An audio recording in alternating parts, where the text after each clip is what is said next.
نبی کریم صلی اللہ علیہ وسلم کا فرمان ہے کہ جو مسنون طریقے سے وضو کرے اور اس کے بعد کلمہ شہادت پڑھے، اس کے لیے جنت کے 8 دروازے کھول دیے جاتے ہیں، جس دروازے سے چاہے وہ جنت میں جا سکتا ہے۔ نبی کریم صلی اللہ علیہ وسلم کا فرمان ہے کہ قیامت کے دن میری امت کہہ کر پکاری جائے گی، اس لیے کہ وضو کا پانی جن اعضاء پر پڑتا ہے وہ اعضاء قیامت کے دن چمکدار اور روشن ہوں گے۔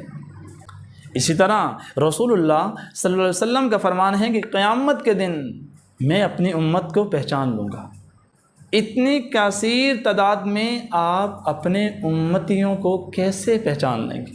میں اپنی امت کو جب وضو کرتے ہیں، ہاتھ ہیں، منہ ہے، پیر ہیں، تو یہ اتنے چمکتے ہوں گے، میں ان اعضاء کی وجہ سے اپنی امت کو پہچان لوں گا۔